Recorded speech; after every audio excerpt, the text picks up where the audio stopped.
Fala pessoal, sejam mais uma vez bem-vindos ao Creative Talks. Quero dizer da honra que é poder fazer parte dessa comunidade vibrante. E de antemão gostaria de fazer um pedido muito especial. Vocês que não se inscreveram ainda no canal, dá uma força para que a gente possa democratizar conteúdo de qualidade, o simples feito com excelência, de Fortaleza, no coração da Manhattan cearense, para o Brasil.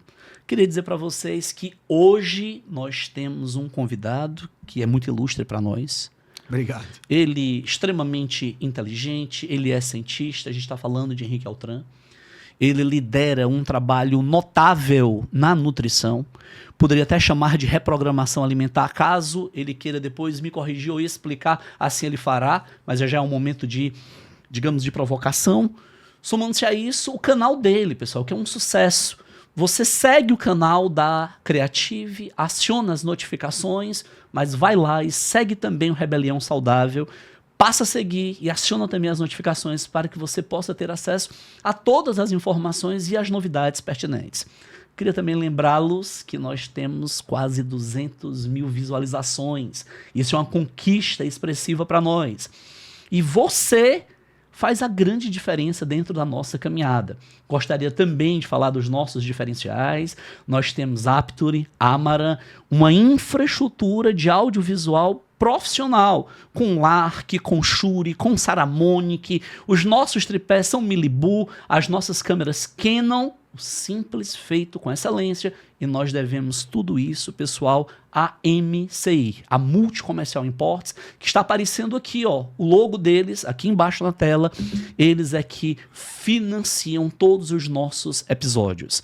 Eles são um dos mais importantes apoiadores da produção audiovisual, broadcast e do cinema high-end no Brasil. Se você está precisando, obviamente, de qualquer um desses materiais envolvendo som, iluminação, base de sustentação, bastão de LED, acoplagem de iluminação para o seu Samsung, para o seu smartphone, para o seu iPhone, você pode chamar o Wendel, vai até o Instagram da MCI, que está aparecendo agora também, e vai lá, chama o Wendel, que ele vai lhe dar um atendimento ultra profissional, com muita atenção e dedicação.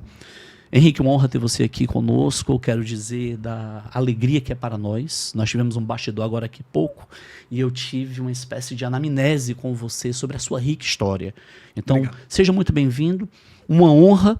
Esse é um canal voltado, é uma comunidade vibrante de empreendedores, de empresários, empreendedores, muitos estudantes de medicina e muitos médicos formados, dentre, obviamente, tantos outros profissionais brilhantes e pessoas que no dia a dia consomem conteúdo de qualidade. Então, seja bem-vindo, honra nossa ter você aqui. Muito obrigado, Davi. Obrigado pelo convite. É um prazer estar aqui com você. Vamos bater um papo, né? Vamos sim, vamos bater um papo. Henrique, eu gostaria que você começasse a falar um pouco para nós sobre a sua trajetória.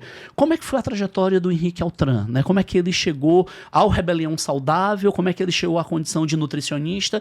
Fala um pouquinho pra gente, porque certamente vai ser inspirador para muitos que estão nos ouvindo. A minha trajetória... Mas honestamente, você está muito bem. Oh, muito obrigado. Você está muito bem. Deve ser a alimentação, né? Já pegando aí o gancho. Mas eu comecei a minha carreira, cara... Eu gosto sempre de voltar um pouquinho no tempo, porque as minhas bases infantis, elas são importantes. Eu fui educado numa escola Montessori, aqui em Fortaleza, e essa escola me ensinou muito a questionar, a buscar informação, a ser independente. Qual o nome da escola? Escola Instituto Educacional Canarinho. Uma referência. E assim, isso me deu muita independência na busca por conteúdo, na busca, no gostar de estudar. Eu lembro claramente, as minhas melhores memórias são memórias dentro de escola, dentro do colégio. Eu estudei depois do Canarinho, eu estudei no GEL. Nossa, eu tenho memórias absolutamente maravilhosas. E lá no Canarinho, quando eu fazia a segunda série, 8 anos de idade, eu fui aluno da tia Helena. E a tia Helena, ela passou um trabalho para dividir em dupla e era para dar uma aula sobre algum tema que a gente quisesse. Eu me juntei na época com meu amigo, olha a riqueza de detalhes, como isso vem na minha cabeça assim, de uma forma tão interessante. Eu juntei com um amigo chamado Daniel Teles. Eu sempre falo o nome dele porque de repente ele assiste, aí entra em contato comigo, eu perdi completamente o contato dele. E fizemos um projetozinho para dar uma aula sobre insetos. Sempre gostei muito de bichos, né? Isso acabou se tornando uma parte da minha atividade. E essa aula de 15 minutos virou uma aula de 45 minutos. Eu tinha 8 anos de idade, cara. Né? Então, assim, a professora ficou assim, esse menino vai ser professor. E eu achei também que eu tinha bem esse traquejo. Na 6ª série eu fui aluno, aí quando junta, né? E são aquelas coincidências. Você conhece aquele discurso do Steve Jobs que ele deu quando foi... Acho que Paraninfo, enfim. Paraninfo em Stanford. Sim. Que ele fala de connecting the dots, né? Ele fala de conectando os pontos. E quando eu olho para trás eu consigo conectar, porque na 6ª série eu fui aluno de um grande professor de biologia, Davi também, e juntou o útil ao agradável, porque a paixão dele pela biologia, junto com a minha vontade de ser professor e gostar também de bicho, de biologia e tudo mais, isso foi um casamento perfeito. Eu fiz vestibular para biologia em 1993, mas eu comecei a dar aula de biologia no reforço, lá no Colégio Geo Estúdio, em 1992. Era um pivete, né? 17 anos de idade, mas, assim, encantado com a possibilidade de começar a dar aula. Eu, então, passei para biologia, cursei biologia até quase o finalzinho e me mantive dando aula, mas no meio do caminho eu me tornei representante de uma empresa de vendas de suplementos nutricionais.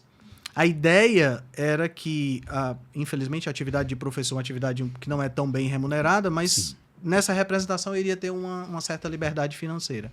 Acabou que a representação tomou um sentido maior na minha vida. Eu acabei deixando de ser professor nessa época, eu dei aula até 2006, né? Então foram 13 anos dando aula. E como representante dessa empresa, eu fiquei lá 24 anos, né?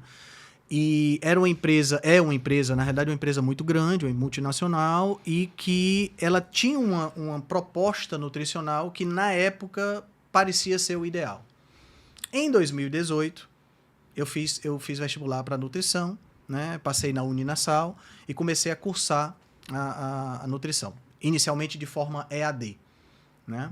Então foi 2018 e 2019, até o meio de 2019 EAD, e também como representante dessa empresa de suplementos. Parecia algo que casaria muito bem. Por quê? Fazendo nutrição e representante de suplementos, eu posso ser nutricionista e indicar os suplementos que eu represento. Sim, faz todo sentido, faz todo a conexão sentido. é essa. Embora eu não soubesse que isso não é ético, né? Eu teria que recomendar, mas isso é uma outra questão. Quando foi em 2017, pronto. 2017 foi um ano crucial na minha vida. Por quê? Porque nesse ano eu tomei conhecimento de uma nova nutrição. Eu comecei a entender que o que eu estava vendo na internet, o que estava sendo alimentado para mim como a ciência nutricional, na realidade não era ciência, era opinião nutricional. Quando eu tomei conhecimento da ciência nutricional de fato, aí as coisas começaram a divergir dentro da minha cabeça e dentro da minha atividade profissional. Porque eu representava produtos que tinham soja, eu representava produtos que tinham muito açúcar, que tinham carboidrato, mas que tinham baixa gordura. E eu comecei a ver que isso não se encaixava na ciência. A ciência me dizia que eu tenho que diminuir os carboidratos, que soja não é um bom alimento e que eu tenho que ter uma alimentação rica em gorduras boas, e eu estava fazendo o contrário. Então isso começou a dividir a minha cabeça, né? Dissonância cognitiva é terrível. Eu já tenho que lhe dizer que esse papo está sendo logo de cara desafiador, porque... Disruptor? Porque você está trazendo à tona uma série de importantes reflexões. E mudanças de paradigma. Por exemplo, também. Você acabou de dizer que a soja não seria um alimento tão indicado. Você acabou de também desconstruir a própria ideia de carboidrato, porque até então o que naturalmente me é dito é que o carboidrato ele é muito importante, é uma fonte de energia, então ele dá um up no meu dia. O açúcar, eu já entendia que ele era um vilão. Ok. Tá? Então, por favor, pode ir, por favor. Eu acho que é legal a gente entrar nessa seara. Então, o que é que aconteceu? Foi 2017, né, que eu tive conhecimento dessa nova ciência nutricional. Comecei a estudar, comecei a me aprofundar e cada vez mais eu fui me distanciando. Eu não tinha vontade de vender os produtos que eu representava, né? E assim, você que trabalha com vendas sabe que Sim. se você não acredita naquilo que você vende, você não vende. Sim. Tá entendendo? Você tenta empurrar uma coisa... E você utilizou uma outra expressão, ciência nutricional, então ela é orientada por evidências. Exato, orientado por evidências. Então, quando eu comecei a ter essa dissonância, eu comecei a me afastar da empresa, mas assim, era meu ganha-pão, não tinha como me distanciar. Pai de 2 filhos, não dava para parar. Quando foi em 2019, mais uma vez os pontos se conectam, né? Eu me separei. Na hora que eu me separei, a minha ex-esposa continuou trabalhando como representante de suplementos. Nessa referida empresa. E eu disse, cara, não faz sentido eu continuar nessa empresa. Por quê? Eu não penso igual, eu não acredito nos produtos e, pô, eu tô separado, não faz sentido, né? E aí foi quando eu disse, agora é a hora de me dedicar à nutrição. E aí foi nesse momento que surgiu eu já estava fazendo nutrição na faculdade, foi nesse momento que surgiu a ideia de usar o digital como uma alavancagem para a minha clientela. Ainda não tinha pacientes, porque não era um nutricionista formado. Mas eu pensei, é uma ótima oportunidade de eu começar. E aqui você falou que tem muitos formandos de medicina e talvez de outras áreas também aqui no podcast. Aqui vai já a primeira dica. Não deixe para se profissionalizar depois que se formar. Você vai perder muito tempo. Essa dica me foi dada no meio do ano de 2019. E eu peguei o meu Instagram, que era um Instagram pessoal, e converti esse Instagram no Instagram profissional. Eu profissionalizei o meu Instagram. É muito comum, Davi, eu acho que você já deve ter falado, talvez conheça isso, é muito comum as pessoas dizerem assim, você tem que criar uma persona. Você tem que criar alguém lá no Instagram que vai ser... Eu não tenho nada contra isso. Mas eu sempre fiz questão de deixar o Instagram a minha cara.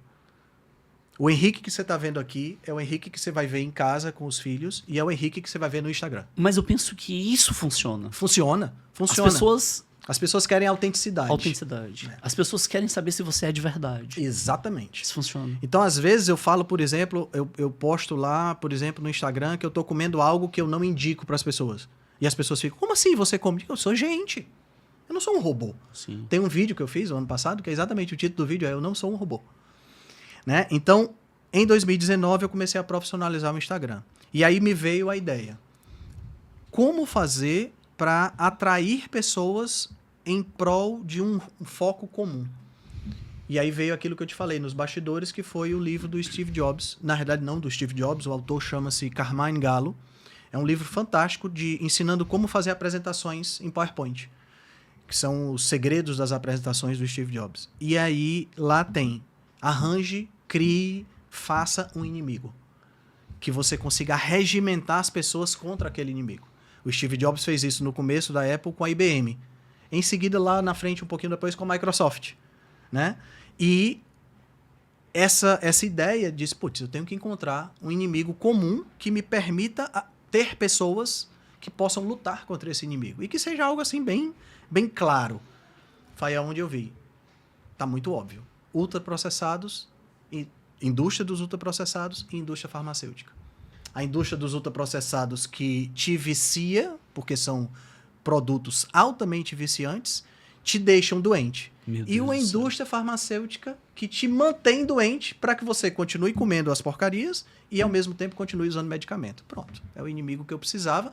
É um inimigo real, né? Então, eu criei, a partir daí, a Rebelião Saudável. A indústria dos ultraprocessados, ela é amparada pela indústria farmacêutica. E vice-versa. Né? Então, por exemplo, vou pensar no ultraprocessado ícone, biscoito recheado. Biscoito recheado é um ultraprocessado que tem muito açúcar, carboidrato de péssima qualidade, extremamente refinado. Que são as calorias vazias. A gente pode dizer que sejam calorias vazias, ou seja, energia que não traz nutrição. Mas, na realidade, Davi, se eu for pensar, são calorias que trazem efeitos negativos do ponto de vista nutricional. Não sei nem como classificar isso. Porque, assim, quando eu como um pedaço de carne, eu tenho lá dentro nutrientes e vitaminas e minerais que vão ser utilizados para que esses nutrientes possam ser metabolizados. Vamos falar assim.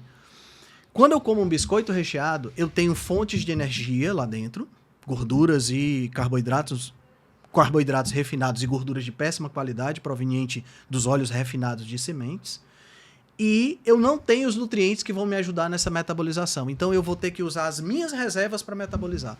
Então, quando eu deixo de comer algo natural, de algo não ultraprocessado, para comer o ultraprocessado, eu estou, na realidade, me desnutrindo, engordando, porque tem muita energia, e me desnutrindo ao mesmo tempo. A epidemia que nós vemos hoje de obesidade é uma epidemia de excesso de peso com desnutrição. Pode parecer paradoxal, mas é exatamente isso que a gente tem.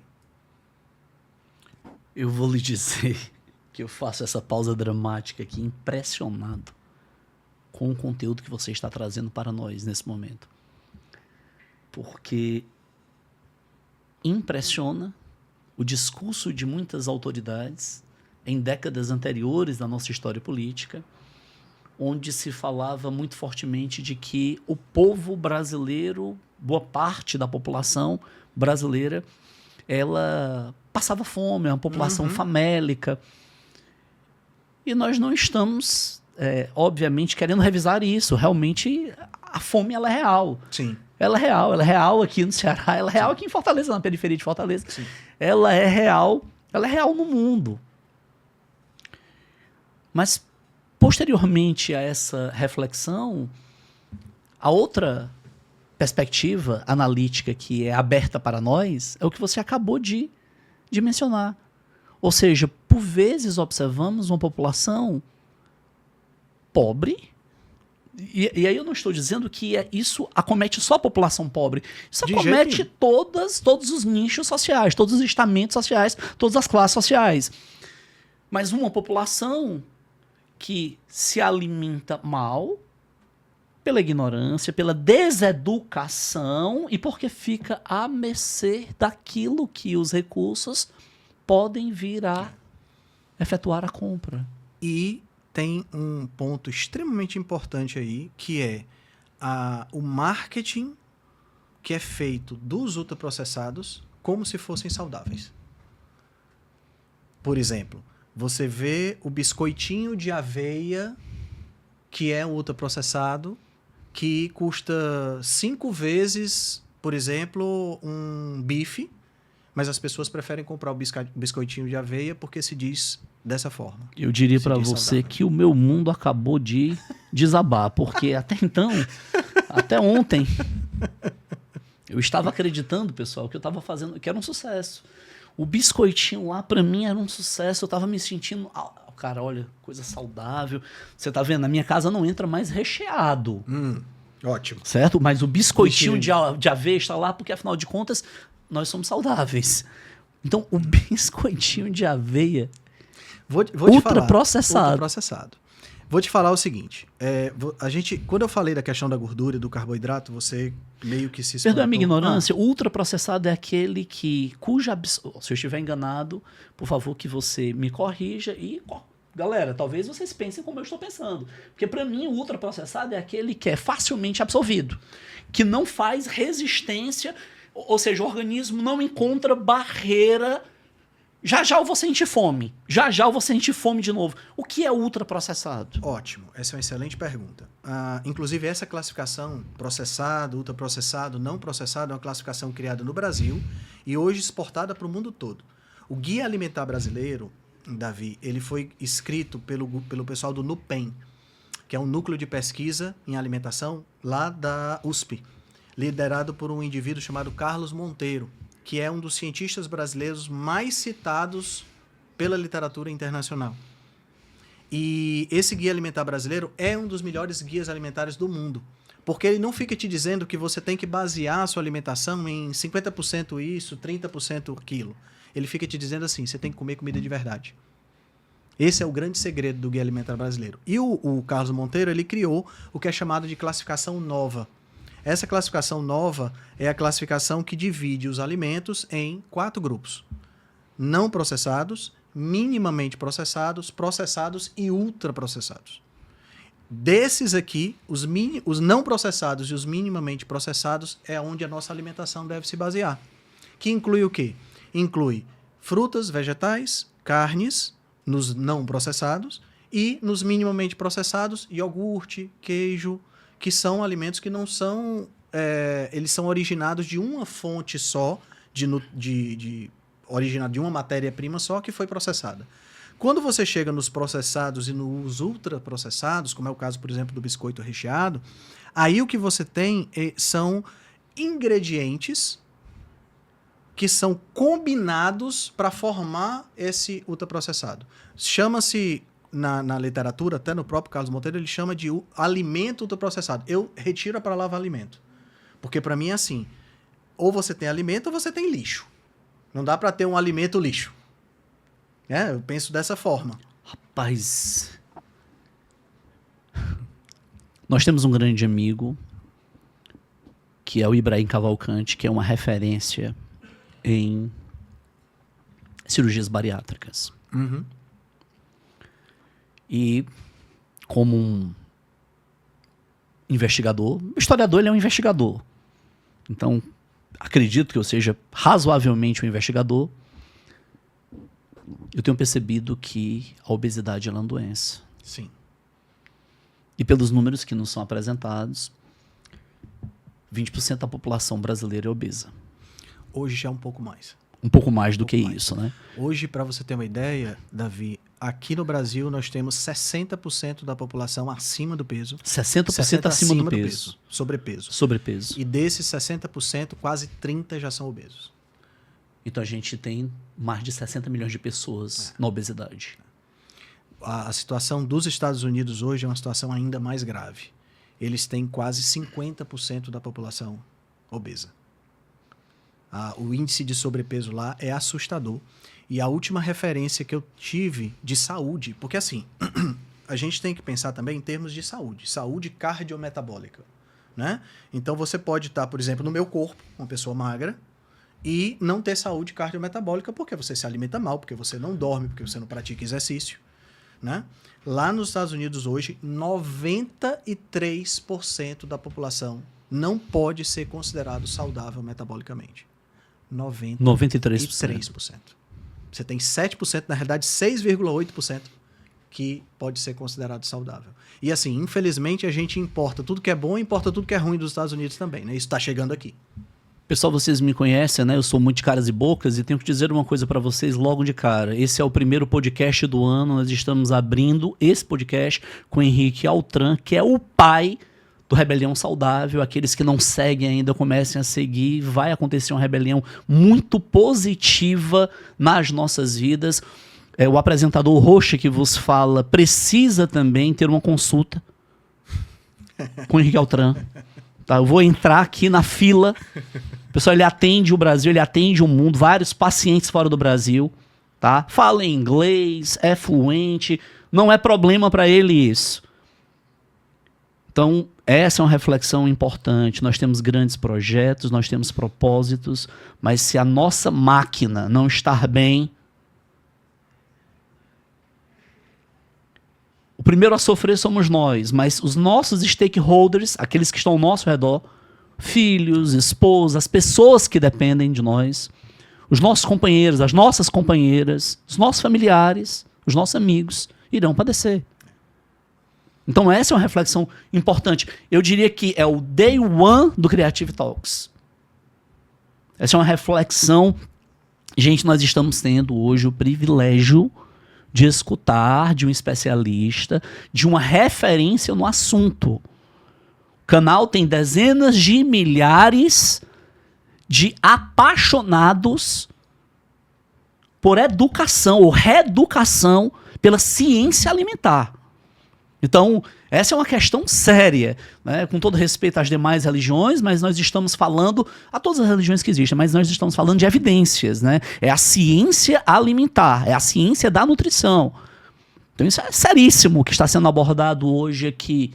Além dos insights que vocês, empresários, empreendedores, estudantes, terão ao longo desse bate-papo.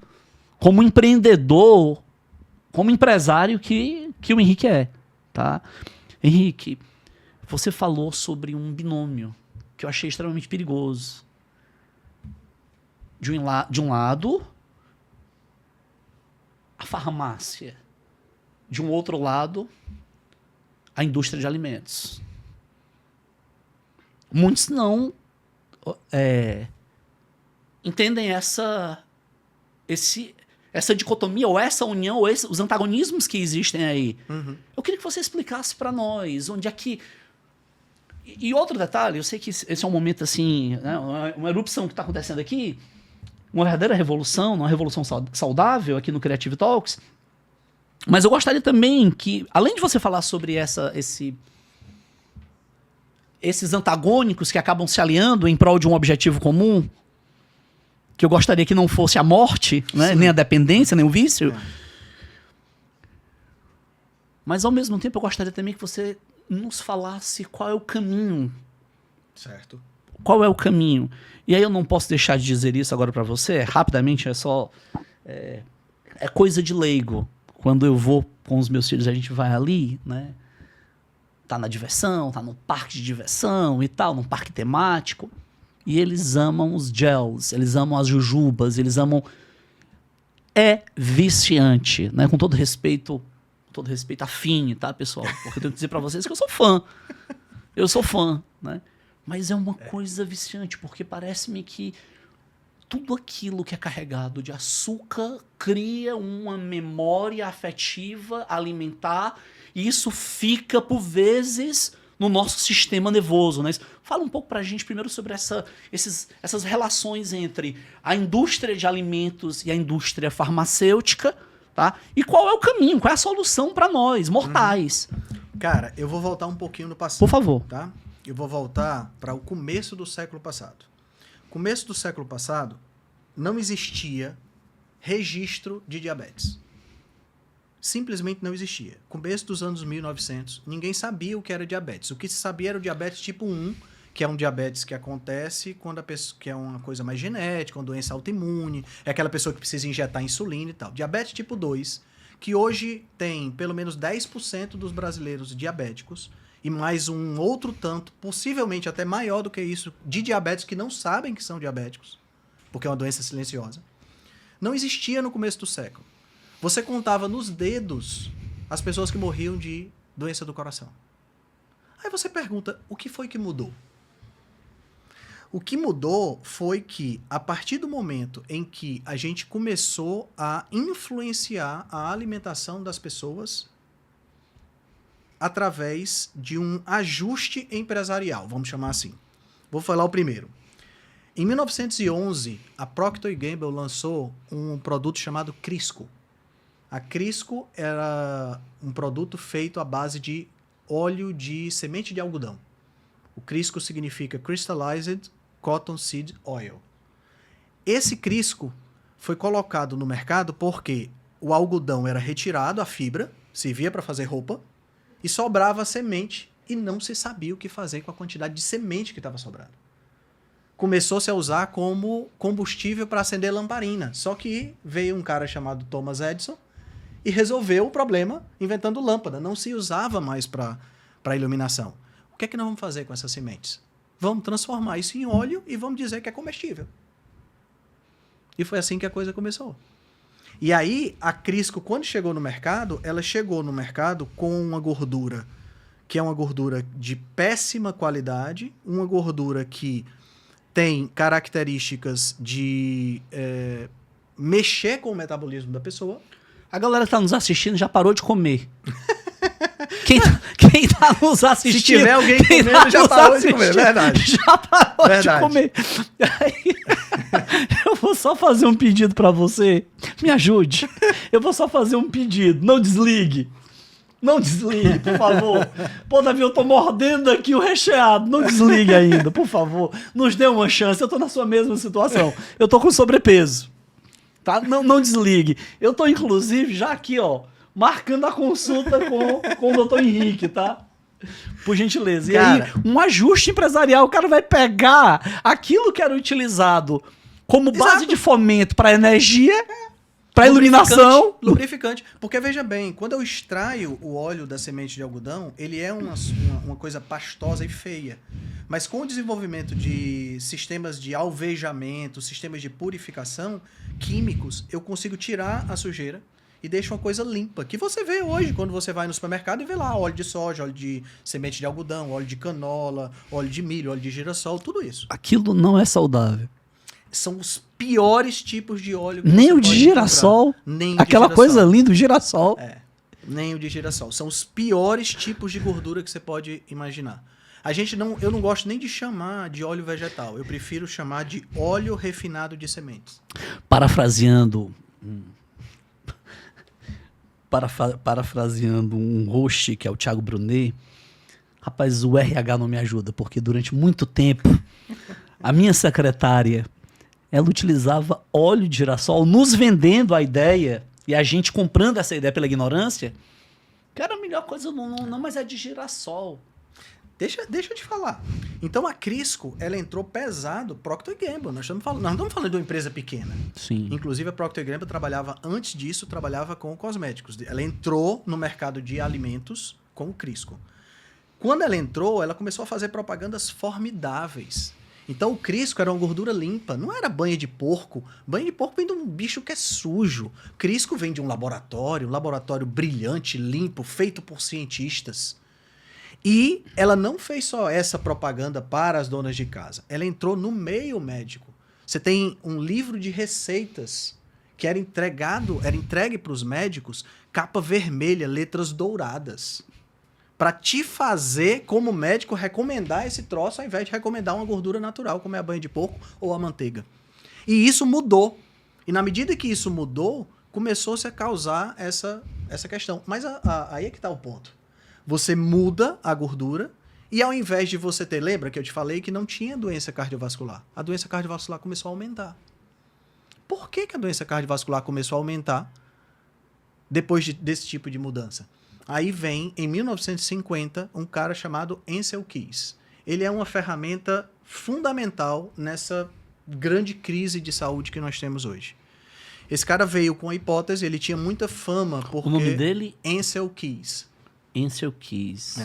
Isso em 1950. 1950. Ele já foi faleceu, capa da Time. Já faleceu. Sim. Ele foi capa... Deve estar no inferno, se o inferno existir. Bom. Creio que sim, que existe. Eu creio, pessoal. Vamos lá, desculpa. Ele foi capa da Time nessa época e ele veio com uma força muito grande. Ele não era nutricionista, mas ele veio com uma força muito grande porque ele foi responsável por criar as rações K, como ficaram conhecidas, que eram as rações dos soldados da Segunda Guerra Mundial. Então ele veio com muita fama, investimento, e a hipótese dele era gordura saturada entope as artérias. E é uma hipótese que faz muito sentido, porque veja bem, Davi, eu pego aqui uma pessoa que teve... Perdão, calma aí. Você está dizendo que o Ancel disse que gordura saturada entope as artérias. Isso. Então ele fez um benefício. Não. Vou ter que retirar o que eu estou dizendo aqui. Não, calma. Por favor. Nessa época... se você é fácil de você entender a hipótese. Você abre uma pessoa, você tem uma pessoa que morreu de um acidente, sei lá, de um infarto, tá? Você abre essa pessoa para fazer uma necrópsia e você vê os vasos lotados de gordura saturada. É óbvio, o raciocínio é óbvio, né? Se tem gordura saturada dentro dos vasos, essa gordura veio de onde? Foi o cara que comeu. Tem um cara que eu gosto muito, ele chama-se Henry Louis Mencken, e ele tem a seguinte frase. Ele diz, todo sistema complexo tem sempre uma solução simples, lógica e completamente falsa. E é esse pensamento simplista em um sistema complexo como é o nosso que levou exatamente a esse problema. Então o Ancel Keys usou todo o poder de influência dele para impor que a gordura saturada era o problema. E aí começaram a surgir todas as propagandas que a gente já viu, não sei se você lembra, mas existia propaganda que mostrava, por exemplo, um cano de cozinha, da pia da cozinha entupido, cheio de gordura que sai. É isso que acontece com seus vasos. E a gordura saturada entrou como vilã. Nós estamos falando de 1950, Davi. De 1950 até hoje, não houve nenhum ensaio clínico randomizado, que é o topo da pirâmide de evidência científica, que mostrasse que a gordura saturada causa esse tipo de problema. A gente tem ensaios clínicos mostrando o contrário. Por exemplo, um grande ensaio clínico que foi feito nos Estados Unidos, chama-se Estudo de Minnesota, foi feito com 9.000 pessoas internadas em hospitais. Essas 9.000 pessoas foram divididas em 2 grupos. Se eu não me engano, 3 hospitais em Minnesota, foram divididos em 2 grupos. Um grupo usava óleo de milho e o outro grupo não usava óleo de milho, usava manteiga. O resultado foi tão chocante, porque as pessoas que, inclusive, esse eu quis era um dos autores, queriam provar que o óleo de milho era melhor, e eles ficaram estarrecidos. Porque, ao final, as pessoas que comiam óleo de milho morreram mais. Não morreram menos. As pessoas que comeram a manteiga morreram menos. Então, não, eu estou falando de um estudo, tem vários. Inclusive, o maior estudo prospectivo que nós temos hoje, que é o chamado estudo PURE, feito com mais de 130 mil pessoas em 18 países, mostrou uma associação direta entre o consumo de gorduras e a diminuição do risco cardiovascular e o consumo de carboidratos e o aumento do risco cardiovascular. Então, o que a gente tem é algo transformador. Só que o Ancel Keys era um cara que tinha muita influência e ele influenciou direta e indiretamente as diretrizes nutricionais que foram compostas em 1970. Final da década de 70, do mesmo você falou da questão da fome no Brasil, no final da década de 70 foi estabelecido um conselho liderado por um senador chamado McGovern.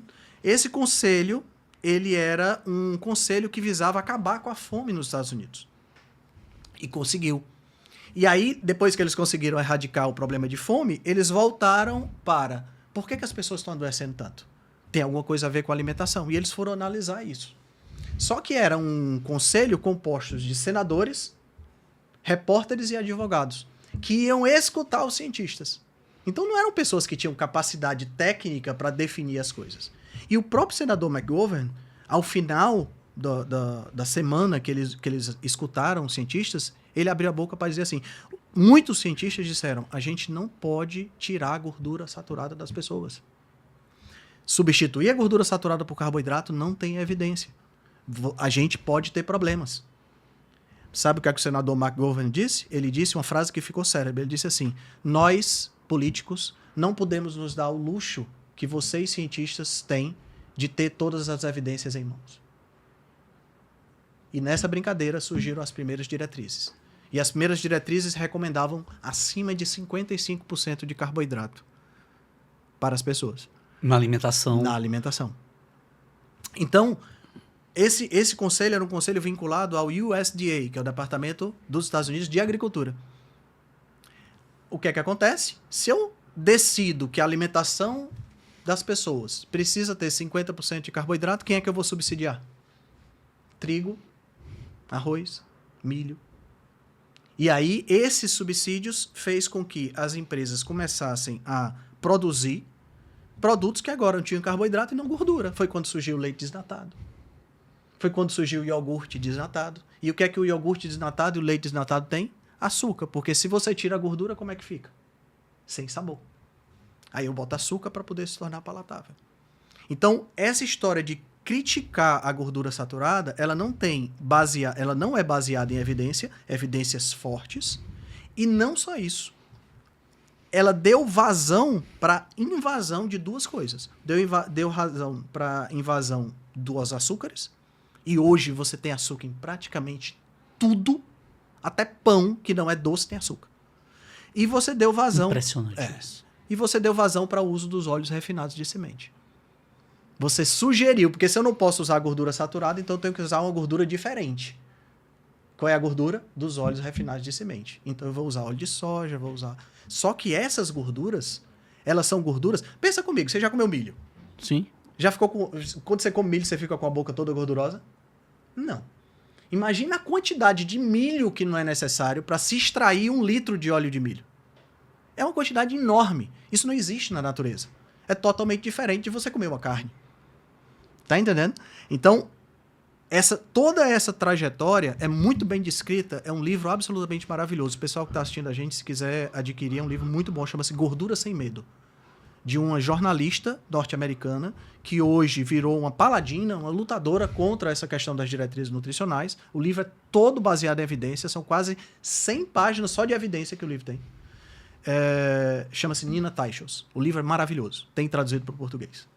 Nós não acreditamos aqui no poder da bajulação. Nós acreditamos na descritiva do fato. E nós só elogiamos quando nós entendemos que o elogio ele é merecido.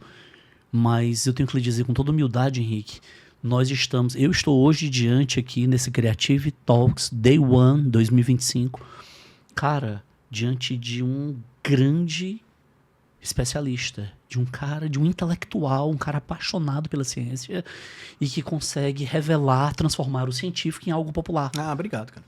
Muito obrigado. O fato de você ser professor, cara, isso gerou uma contribuição absurda para quem lhe escuta. Porque você consegue falar de coisas profundas, mas ao mesmo tempo ser simples. Falar de coisas simples. E a gerar uma série de questionamentos. Por exemplo, um questionamento que eu acredito que quem está nos escutando, nos assistindo, terá, por exemplo, tudo bem, então você está desconstruindo a ideia de que as gorduras saturadas inevitavelmente nos levarão... A gordura saturada, ela é extremamente prejudicial à saúde. Você está nos fazendo repensar acerca disso. Mas por que os óleos vegetais, se eles são vegetais, se é o algodão, se é o girassol, por que os óleos vegetais eles são tão perigosos? Ótimo. Ótima pergunta. Aí tem aquela outra também, óleo de coco, que as pessoas falam, salvo engano. Não, isso aqui é de coco, esse óleo aqui é de coco. E aí? São duas coisas diferentes. Tudo bem, por favor. Eu vou esclarecer. Essa história dos vegetais surgiu na década de 70, junto mais ou menos da época do movimento hippie, com um livro, eu sempre esqueço o título desse livro, eu tenho que escrever para ficar com um papelzinho, mas é um livro que é voltado para sugerir que nós não vamos conseguir alimentar a população se a gente não usar planta.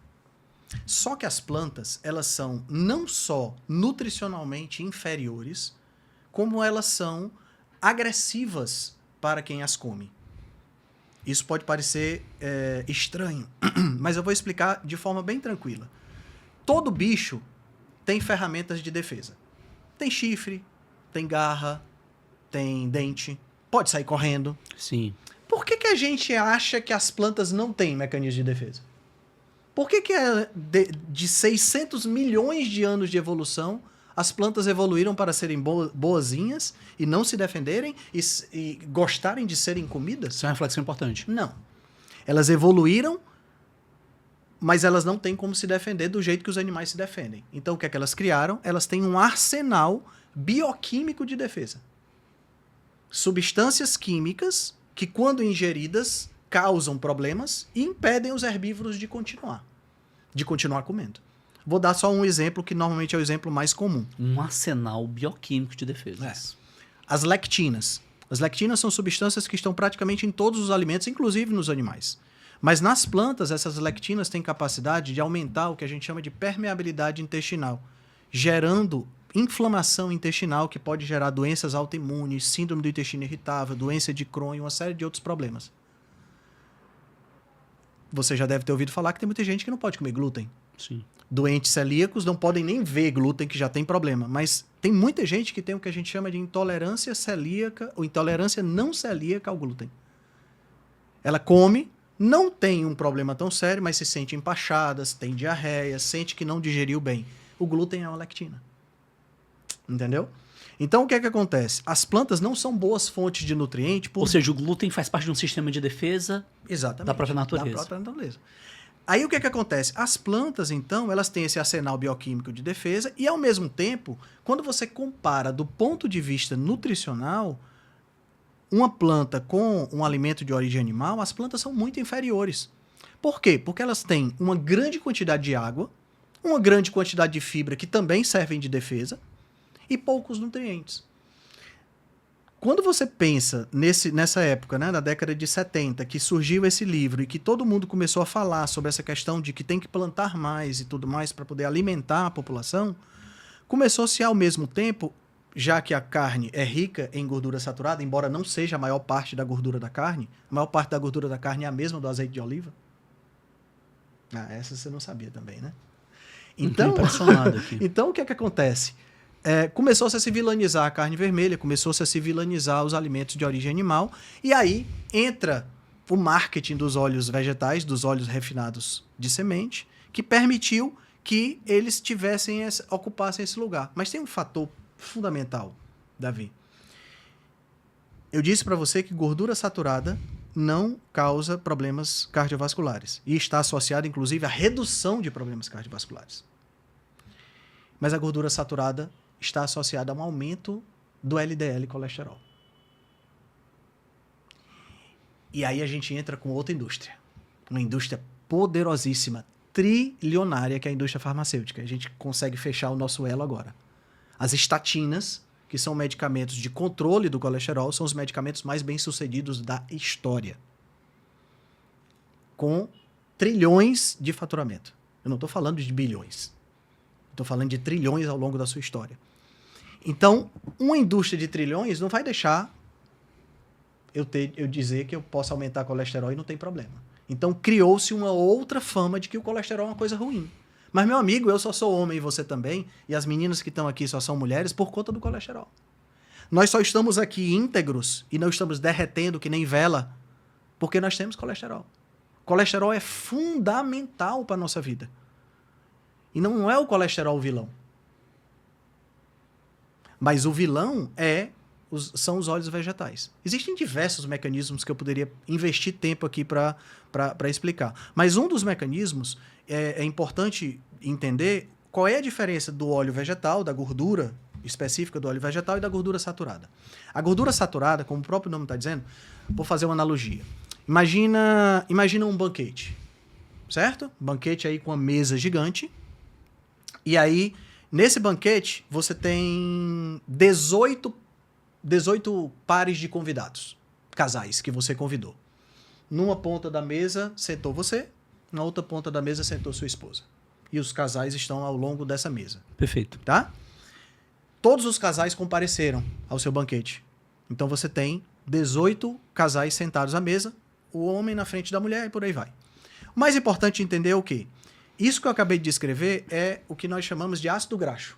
O ácido graxo é uma longa sequência de carbonos com hidrogênios ligados a esses carbonos. Numa ponta eu tenho hidrogênio, na outra ponta eu tenho um outro grupamento chamado carboxila. O Davi e a sua esposa. E aqui eu tenho os hidrogênios que são os convidados. Quando está todas as cadeiras completas, eu digo que esse ácido graxo está saturado. Então, nessa estrutura, não tem penetra. Está todo mundo convidado, está todo mundo sentado. Isso aí é show. Quando falta um convidado, um casal de convidados, eu tenho 2 assentos vazios. Na hora que eu tenho 2 assentos vazios, esse ácido graxo, ao invés de ter só ligações simples, ele passa a ter uma ligação dupla. E esse espaço onde está a ligação dupla se torna mais susceptível à oxidação.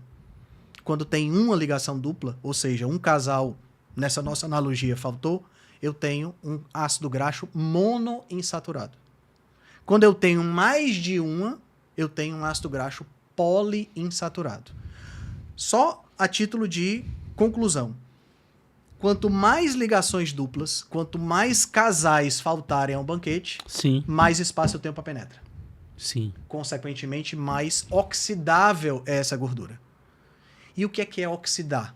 Oxidar é a gordura se tornar rançosa. É a gordura ser quebrada em substâncias deletérias para o corpo. E o ácido graxo mais deletério é o que é mais rico nesses óleos refinados de semente, que é o chamado ácido linoleico. É um ômega 6 que, quando sofre o processo de oxidação, essas ligações duplas são muito frágeis, elas se quebram, como uma festa com penetras. Então, na hora que se quebra, as substâncias originadas são substâncias nocivas, que hoje já se sabe que podem causar câncer, podem se acumular nas artérias e podem causar uma série de problemas, como, por exemplo, nomes estranhos como 4-hidroxinonenal, malonaldeído, são substâncias que são derivadas desses óleos. E aí, pensa comigo, se eu tenho um óleo que advém de um frasco que eu tive que colocar centenas de quilos de milho para poder extrair esse óleo, eu não tenho contato com isso na natureza. Aí a gente entra com um outro conceito importante. Na prática, Davi, nós somos os mesmos Homo sapiens de 50 mil anos atrás. Não tem diferença. Em termos orgânicos, não tem diferença. No entanto, embora nós sejamos os mesmos Homo sapiens, o nosso ambiente mudou muito. Mas eu não tenho um maquinário para lidar com centenas de quilos de milho transformado em óleo que eu vou consumir. Não existe bioquímica no meu corpo para lidar. E aí o que é que o corpo faz? Ele dá um jeito de suportar isso o máximo possível. Como o óleo de milho, o óleo de canola, o óleo de soja são péssimos combustíveis, não servem muito bem para fazer energia, eles vão ser armazenados. Pensa comigo. Algo que se rancidifica, que se oxida com facilidade, guardado dentro do corpo. Não pode sair coisa boa. E é exatamente isso que acontece. Tem um estudo publicado por um cientista chamado Stephen Guyenet, que analisou populações indígenas dos Estados Unidos para ver a quantidade desse óleo, desse ácido linoleico que eu falei, na gordura acumulada. Os indivíduos que comiam sua dieta tradicional tinham entre 2% e 4% da gordura deles era de ácido linoleico, compatível com os animais. E aí ele foi para a cidade grande e analisou. 15% de ácido linoleico. Quase 3 vezes mais, mais de 3 vezes mais. Que, como você disse, é deletério. Deletério, se a oxida. manutenção Exatamente. da estabilidade orgânica de qualquer indivíduo. De qualquer indivíduo. Entendeu? Então, por exemplo, todo mundo diz que o problema é o colesterol. Mas quando você consome muito óleo vegetal, esse ácido linoleico vai ser incorporado nas partículas que levam o colesterol. E aí você tem o que nós chamamos de colesterol oxidado, que é o causador da placa de aterosclerose. Que muitos chamam de o colesterol ruim. Não. O LDL não é um colesterol ruim. O LDL é fundamental para a vida. Não é mal, não. Mas a indústria farmacêutica quer baixar o LDL colesterol a todo custo. Na hora que eu baixo o LDL colesterol, eu baixo testosterona. Calma aí, um instante importantíssimo agora, pessoal. Quando a gente fala do ácido linoleico, certo? Esse ácido, ele é advindo dos óleos vegetais. De boa. E aí, não tem como existir um processo de manutenção espontânea ou de estabilidade se o milho, por si só, ele não consegue produzir um quantitativo de óleo. Eu preciso de toneladas e toneladas de milho para dar um resultado daquilo que nós veremos nas prateleiras dos supermercados. Perfeito. Então você está dizendo que esse ácido linoleico, em contato com o nosso organismo, com o passar dos anos, ele vai estimular a composição de um colesterol oxidado.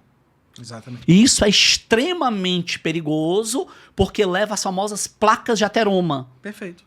É isso aí. O entupimento das veias, problemas cardiovasculares, AVC, câncer.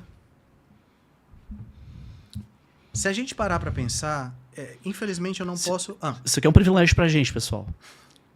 É um privilégio. Eu tenho que dizer para vocês que nós acreditamos que todos os bons aprendizados, eles podem sim cooperar de maneira virtuosa para que nós tenhamos importantes insights baseados em evidências para mudança de comportamento. Para você mudar a sua história familiar, a sua empresa, enfim. E nós estamos tendo uma experiência aqui extremamente importante. Extremamente importante. Eu não sei se você ainda tem agenda, Henrique. Não sei se você ainda tem agenda, porque deve ser muito disputado. Mas nós aqui na Criativa, nós vamos... Uma forma de nós, se você autorizar, obviamente, nós vamos colocar nos nossos posts, nos nossos reels, nos nossos stories, os seus contatos. Porque assim como... Primeiro você tem que ir para o Rebelião Saudável. A primeira coisa que você deve fazer, ao meu ver, se você busca a manutenção qualitativa da sua vida, e eu também busco, é se inscrever no canal Rebelião Saudável. Certo? Que eu irei fazer. Segundo, se você quer saber mais sobre o que nós estamos tratando, e se você quer, digamos, uma reeducação alimentar, fundamental procurar o Dr. Henrique Altran. E nós vamos disponibilizar, se ele autorizar, eu acredito. Claro. Ele já está dizendo aqui que vai autorizar, muito educado para nós. nós vamos disponibilizar lá na nossa página no Instagram, o Crer.ativo, o Instagram da Creative, professor Carlos Davi, Davi Creative, nós vamos disponibilizar para que vocês possam acessar esse excelente profissional, tá? Então, para nós, então, motivo de honra isso aqui, porque eu confesso a você que nunca, com todo respeito, assim, aos grandes profissionais que já passaram por aqui, com seus talentos, as suas habilidades, mas você tem uma habilidade, uma competência específica que está nos fazendo compreender sobre uma perspectiva alimentar que eu nunca tinha visto anteriormente, né? Eu nunca tinha visto isso anteriormente. É verdade. Isso é muito sério o que você está falando. E vai desconstruindo alguns mitos. Aí você falou de uma outra questão muito séria. Ou seja, por que isso interessa a indústria farmacêutica? É uma pergunta que eu gosto sempre de fazer, Davi, que é assim, a pergunta é em italiano, cui bono? Quem é que sai ganhando? Quem é que se beneficia de determinadas coisas? Infelizmente, existe muito exagero em determinados lugares. Eu não acredito em teoria da conspiração. Eu acredito em lucro. E, é claro, uma empresa tem que oferecer lucro para os seus acionistas. Não tem outra alternativa, né? Então, se eu tenho uma indústria de ultraprocessado, ela vai oferecer lucro para os seus acionistas. O que é que ela vai fazer? Ela vai querer vender o máximo possível. Então, eu não vou fazer um produto que seja ruim, que não faça com que eu tenha vontade de comer mais. Tá entendendo? Existem departamentos, Davi, dentro das indústrias de ultraprocessados, que trabalham com biologia evolutiva para desenvolver produtos que atuem nas camadas mais inferiores do nosso sistema nervoso, que você nem sabe que está sendo viciado. Vou dar um exemplo. Durante todo o nosso processo evolutivo, a gente teve muito pouco acesso a frutas. Frutas são sazonais. Hoje a gente vai no supermercado, você tem fruta do mundo todo. Né? Eu lembro quando eu era pequeno, eu ia no supermercado com meu pai, tinha laranja e banana, e olha lá. Hoje você tem pitaia. Gente, o que é uma pitaia? Tá entendendo? Sim. Então, as frutas eram coisas raras de você ver. Você tinha normalmente no verão, que é quando você tem o florescimento de algumas frutas, e não eram as frutas que a gente tem hoje. Mas eu te pergunto, quais são as cores que... Aí, se você pensar, antes da pergunta, se você pensar, frutas sazonais que aparecem... São fontes de calorias, né? Porque você tem que pensar que o indivíduo primata lá nos 50 mil anos atrás, lá no Paleolítico, o que ele precisava era de caloria para viver. Hoje a gente não precisa de caloria porque a gente tem muita caloria. Naquela época eu tinha escassez. Mas se eu encontro uma mangueira repleta de manga, que eu não preciso sair correndo para caçar o bicho, vou subir nessa mangueira e vou comer manga até entortar de tanto comer manga. Tá entendendo? Então, a gente tem uma associação muito importante entre os frutos e sobrevivência. Qual é a cor de um fruto maduro? Amarelo? Vermelho? Laranja? Agora feche os olhos para mim e pense nos logomarcas de fast food. Quais são as cores? Sim. São essas cores. Essas cores chamam a atenção. São cores que chamam a atenção e estão associadas com fome. Estão associadas com escassez. Isso não é ao acaso. Isso é feito para ser assim. O grau de refino, o grau de pulverização de matérias-primas para fazer os ultraprocessados é calculado para que, a partir do momento que entre na sua boca, a dissolução permita que você já comece a absorver aquilo ali na própria boca. E partículas de odor já vão por trás, porque a gente tem uma comunicação entre boca e nariz, fazendo com que você sinta determinados cheiros que fazem você querer comer mais. Qual é a definição de ultraprocessado? Qualquer tipo de produto, qualquer tipo de alimento, se a gente puder falar assim, que tenham ingredientes básicos que você não encontra na sua cozinha. Uma definição prática. Você vai no biscoito recheado, o que é que você tem? Você tem espessante, aromatizante, óleo vegetal, sabe? Você tem uma série de coisas. Quando você tem mais do que 5 ingredientes, você já pode considerar um ultraprocessado. A definição é um pouco mais técnica do que essa. Mas isso aí já serve para designar isso aí. Então, essas indústrias, Davi, elas têm essa característica de produzir coisas que são altamente viciantes. E é ciência da mais alta tecnologia, ciência de ponta, com testes duplo cego para saber se aquela pessoa, quando prova dois, qual desses dois ela gosta mais, qual desses dois ela tem vontade de comer mais. Tem eu não vou falar marca por questões éticas, mas tem um salgadinho de pacote que ele chama salgadinho e a variação chama roleta russa. Dentro desse salgadinho, você tem diferentes escalas de picância, de spice, variando dentro dos salgadinhos. E é incrível. Eles usam um algoritmo especial para calcular quantos de cada tipo de picância que tem que colocar lá dentro. Por quê? Porque sabe como é que você vicia um rato em cocaína? Você não vicia colocando cocaína na água do rato, simplesmente. Você vicia colocando hoje concentração X, amanhã concentração Y, depois da manhã você não coloca nada, depois você coloca concentração Z, e o rato nunca sabe o que vai conseguir no dia seguinte. A surpresa vicia muito mais do que a droga em si. A dopamina é liberada muito mais na antecipação da droga do que com a própria droga.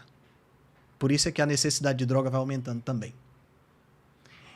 Se eu tenho um pacote de salgadinho, que esse salgadinho que eu botei na boca agora tem pouca picância e o próximo tem mais, o que é que vem depois? Eu vou até o final do pacote. Você está entendendo? Cara, tudo isso é desenvolvido. Você nunca mais vai andar no supermercado olhando para essas embalagens do mesmo jeito. Tudo isso é desenvolvido para você querer comer mais. Falarei como leigo e como um observador. A percepção que eu tenho é que quando nós falamos de ultraprocessados, e aí você, se eu estiver enganado, que você me corrija, ou a galera que está nos assistindo também possa, digamos, aí nos comentários. Mas a gente está falando de mortadela, a gente está falando de presunto, apresuntado, a gente está falando dos recheados, a gente está falando... salgadinhos de pacote. Dos sucos de caixa, a gente está falando de refrigerantes, sorvetes. Lasanhas, pizzas prontas, aquelas que você encontra no refrigerador lá do supermercado. Carne de hambúrguer. Carne de hambúrguer, nem todas. Existe um tipo de carne de hambúrguer que é minimamente processado, que é aquela carne de hambúrguer que é só carne. Que hoje já tem para vender. Você tem aquela carne de hambúrguer fininha, cheia de tempero e tudo mais, essa é ultraprocessada. Mas tem outras que não. Existe um clássico da literatura universal, Os Miseráveis, de Victor Hugo. O melhor romance que eu já li na minha vida. Eu também. Os Miseráveis, e o meu filho mais velho, o Davi, ele leu... Há 2 meses, ele leu 3 vezes essa obra. Ele leu 3 vezes essa obra. Porque ela trata de uma empatia. Ela fala de decência. Ela fala de perspectiva de mudança. Perspectiva de mudança. Mas... tanto pelo João Valjean quanto pelo Inspetor Javert. Ambos mudam muito. Sim, se eu começar a falar aqui, eu vou ficar emocionado, né? Porque o livro foi um impacto para mim, quando eu li a primeira vez. E depois eu reli, junto com a minha esposa e junto com os meus filhos. E foram outros impactos e outros impactos. Meu filho mais velho leu essa obra, pelo menos 2 vezes ele leu essa obra nesses últimos 2 meses. Mas por que eu estou fazendo essa reflexão? Porque falta empatia por parte da indústria de alimentos e da indústria farmacêutica. Por que eu estou a dizer isso? Porque se o core deles é o lucro, e se vai criando uma estratégia perniciosa de viciar as pessoas em produtos não saudáveis, e muitos desses produtos são os mais acessíveis, digamos, para as camadas Uhum. mais pobres da sociedade mundial, da sociedade global, da população mundial. Então, eles estão, na realidade, viciando as pessoas e levando-as, direto ou indiretamente, sem que as próprias pessoas saibam disso, ao impedimento da longevidade. Ou seja, eu sei que eu fui eufêmico agora, a morte. As pessoas estão indo à morte. E aí, para tentar compensar isso, vem a medicação. Para controlar a doença, mas não curar a doença. Ela vai te manter doente. Né? Então, um caso bem simples de entender isso. Diabetes. Como é que você desenvolve diabetes? Você desenvolve diabetes ingerindo grandes quantidades de ultraprocessados, especialmente carboidratos refinados. Com os carboidratos refinados, você vai aumentar a sua glicemia. Inicialmente, Davi, o corpo tem capacidade de suportar. Mas o problema é que o uso crônico... Ninguém está falando aqui que você vai comer um biscoito recheado hoje ou um pacote de biscoito recheado e amanhã você está diabético. Isso não existe. Mas na medida em que você, no lanche do colégio, lá quando tem 3 anos, 4 anos de idade, vai comendo biscoito recheado, aí depois tem um miojo, aí depois tem o hambúrguer, depois tem... Você está entendendo? É uma vida toda se intoxicando. Quando chega com 35, 40 anos de idade, a glicemia, o corpo resistiu o quanto pôde, mas a glicemia não cai mais. Aí você está diabético. Aí o que é que se faz? Olha como a coisa é perniciosa. O que é que se faz? Você vai ao endócrino, você vai ao médico e o médico diz assim, você tem que tomar um medicamento para baixar essa glicemia. Procure um nutricionista para poder controlar a sua dieta.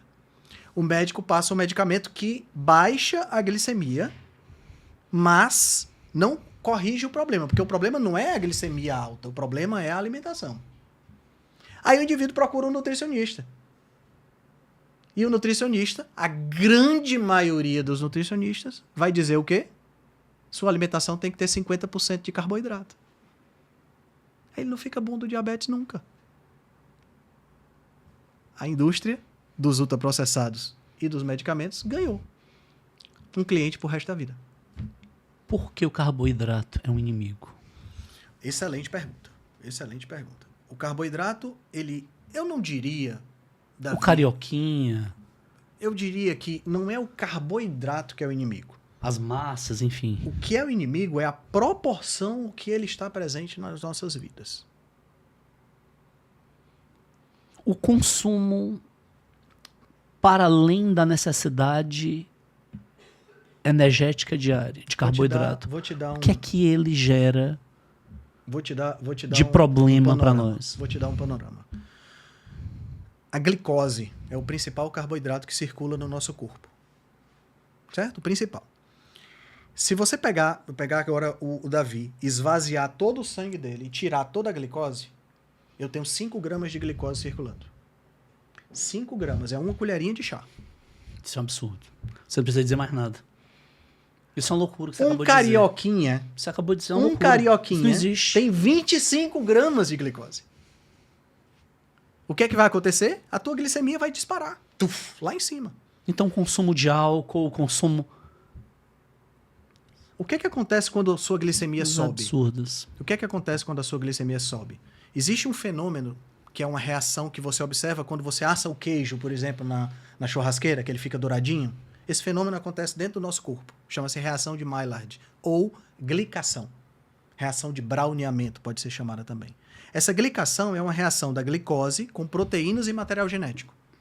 Esse processo de glicação acontece sempre que você tem um carboidrato e proteína junto. Mas o nosso corpo aprendeu a regular isso. Você já deve ter feito um exame chamado hemoglobina glicada. Sim. A hemoglobina glicada se refere a quê? Quanto da hemoglobina que está circulando reagiu com a glicose que também está circulando. Quanto maior a concentração de glicose, maior vai ser a reação. Quanto mais carboidrato tem na minha alimentação, maior vai ser minha hemoglobina glicada.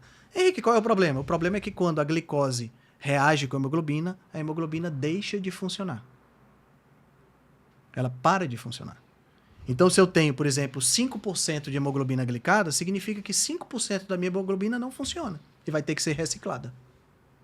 E se a hemoglobina não funciona, isso impacta diretamente na minha capacidade cardiorrespiratória. Sim, mas no caso da hemoglobina glicada, nunca vai subir tanto assim a ponto desse impacto. O problema é porque não é só a hemoglobina que reage com a glicose. Eu tenho reação com a glicose diversos tipos de proteína. Dentre elas, as proteínas que estão dentro do vaso sanguíneo, o chamado endotélio. Tem uma série de proteínas aqui dentro. Quando você come muito carboidrato, essas proteínas aqui são literalmente destruídas. Imagina o seguinte, imagina que você tem um sistema de canos que carrega água. Tá? Até aí nenhum problema. Mas se você tem um sistema de canos que carrega água e tem alguns pedregulhos dentro dessa água. Concorda comigo que se eu não tiver um mecanismo muito eficiente, essas pedras vão bater no cano e vão acabar danificando esse cano? Esse é o nosso sangue. Canos que carregam água, que é o plasma sanguíneo, mas dentro desse plasma tá cheio de pedaço de coisa. Pedaço de proteína, célula, plaqueta, glóbulos brancos. Se eu não tiver um sistema de proteção nesse cano que permite que o líquido circule junto com as partículas sem agredir a parede, eu tô lascado. E a glicose em excesso destrói essa proteção. Por isso é que pessoas diabéticas têm maior risco de doenças cardiovasculares. Tá entendendo? Então, eu tô falando só do aumento da glicose. Isso sem contar que a glicose... Agora, o corpo, como eu falei, o corpo vai resolver isso. Ele vai liberar a insulina. E a insulina vai trazer essa glicose à força para baixo. Mas para fazer isso, ela vai ter que botar essa glicose em algum lugar. Ela vai botar no fígado e nos músculos, que conseguem um armazenamento limitado de glicose. Estocou, chegou no limite, ela vai botar na gordura. Só que não existe uma capacidade infinita de acúmulo de gordura. Vai chegar um momento em que a gordura vai dizer, não mande mais, eu não aguento mais. E aí ela começa a liberar substâncias inflamatórias que tornam você resistente à insulina. A insulina que você liberava há 10 anos atrás não funciona mais. Você tem que liberar agora 2x, 3x, e colocando o seu pâncreas trabalhando demais. E aí vai chegar um momento em que seu pâncreas vai dizer, cara, não aguento mais produzir tanta insulina. Vou produzir no meu máximo, mas eu não aguento mais. E aí é nesse momento que a tua glicose do sangue não consegue mais baixar. Você acorda de manhã, ao invés de ela estar 80, 70, 90, ela está 120, 130, 140. Ou, como eu tenho pacientes que, quando começaram comigo, estavam com 300 de glicemia. Diabetes em pleno funcionamento. Se isso se prolonga por mais tempo, você aumenta o risco de todas as doenças. Câncer, o câncer se alimenta de açúcar, o câncer se alimenta de glicose. Você aumenta o risco de doença cardiovascular e vai, mais cedo ou mais tarde, o teu pâncreas para de funcionar. E aí você se torna dependente de insulina exógena de fora. Se você conseguir viver para isso. O Creative Talks, ele é um podcast voltado para empresários, empreendedores, essa comunidade vibrante, daqueles que precisam de ideias, de insights. E esse é o primeiro do ano, de 2025. Então é o nosso Creative Day. É o Day One. E o que eu poderia dizer para essa comunidade é que esse podcast, ele é um podcast para todos que estão nessa comunidade, para quem não está na comunidade, que eu espero que vocês enviem, tá? A honra que nós estamos tendo de estarmos aqui com o Dr. Henrique Altran. É uma aula sobre vida. E para a vida de todos aqueles que estão nos escutando. Para empresários, para empreendedores, ninguém consegue manter o corpo, manter a mente, manter a família, se não tiver saúde. E não vou nem falar dos negócios. Então é uma aula de vida, só que o Dr. Henrique ele também é um grande empreendedor. Henrique, hoje a sua atuação ela é muito fortemente vinculada ao digital, não é isso? Você Sim. me falou que Sim. hoje, além do canal bem exitoso, que é o Rebelião Saudável, algumas dezenas de milhares de seguidores nesse canal, Quais são os dias do canal? Quais são os dias em que você está lá ao vivo no canal? Quais são os dias que tem material novo no canal? Cara, não tem dia certo. Não tem dia certo. Às vezes tem... Por exemplo, essa semana eu fiz live na segunda, próxima semana vai ser na terça. Não tem um dia certo porque vai depender muito da agenda dos convidados e tudo mais. Mas assim, pelo menos uma vez por semana, 2 vezes por semana, tem podcast saindo. Perfeito. E vídeo tem dia sim, dia não. Às vezes todos os dias tem vídeo no canal. Puxa vida, puxa vida. Mas hoje, a maioria dos seus atendimentos, eles estão no digital. No digital. A maioria é digital. 95% dos meus pacientes são digitais. Eu só atendo em Fortaleza presencial 1 turno na semana. E às vezes eu nem loto. Às vezes eu tô aqui uma consulta presencial, aí eu faço uma consulta online e depois outra consulta presencial, entendeu? Como é que você conseguiria nos dizer o sucesso disso? Porque as pessoas, elas... Eu sei que é uma obviedade, mas... Porque as pessoas hoje, elas lhe procuram no digital. E quando é que você teve essa sacada? Cara, de apostar no digital como um modelo, sim, de comunicação, como um modelo, por que não dizer, né, de sustentabilidade de negócio? eu acho que a minha sacada foi em 2019, quando eu resolvi profissionalizar o meu Instagram e quando eu resolvi colocar a minha cara no Instagram. A minha cara em que sentido? Colocar o Instagram como sendo um reflexo de quem eu sou. Eu sou um cara que adora estudar. Adoro estudar. Eu sou um leitor compulsivo. Assim, eu gosto muito de determinados assuntos, mas eu sou um bibliófilo. Eu adoro livro, de todos os tipos. Eu estava catalogando a minha biblioteca, já está indo para 1000 livros. E, assim, físicos, né? Porque digitais tem muito mais do que isso. Sim. E se eu sou uma pessoa que gosta de estudar, eu vou falar sobre isso. Sim. Eu vou transmitir conhecimento. Como professor, né? Junto uma coisa com a outra. E foi isso que eu comecei a fazer. Né? Então, quando eu comecei a profissionalizar o meu Instagram, eu comecei postando todos os dias análise de artigos científicos. Então, isso passou muita credibilidade. Para mim, eu acho que isso foi o que mais chamou a atenção. Passou credibilidade, passou conhecimento, passou profissionalismo.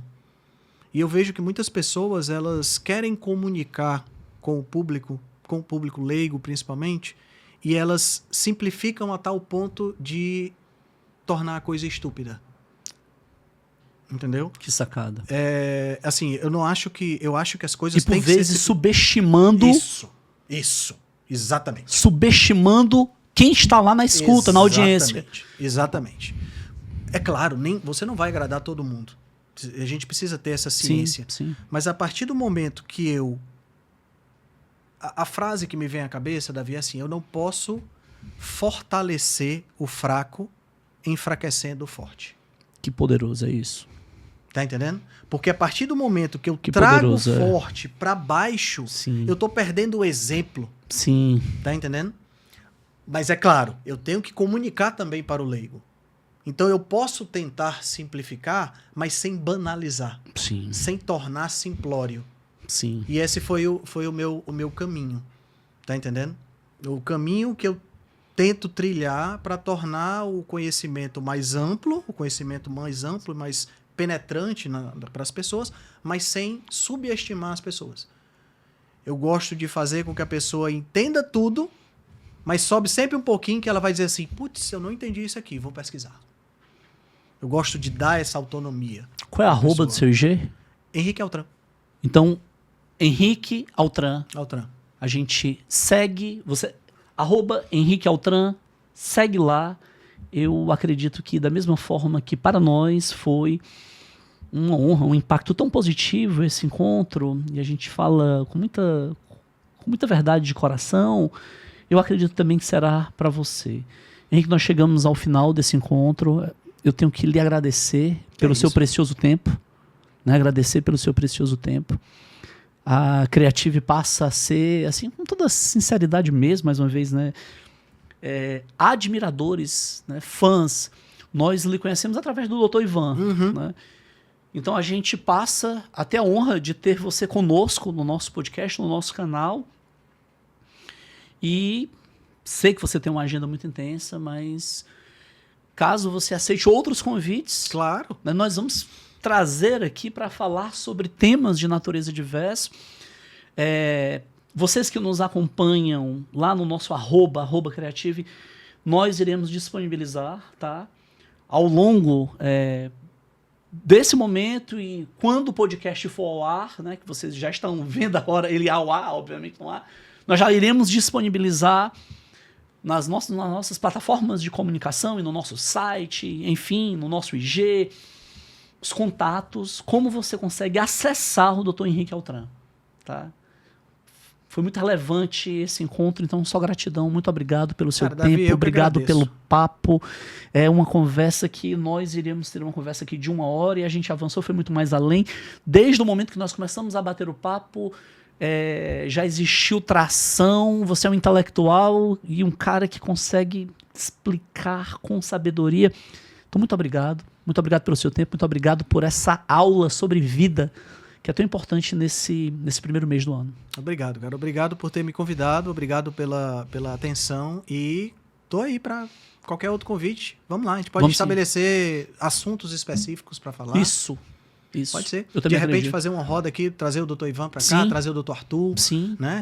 Acho que dá pra gente fazer bons podcasts aqui, boas conversas. É isso.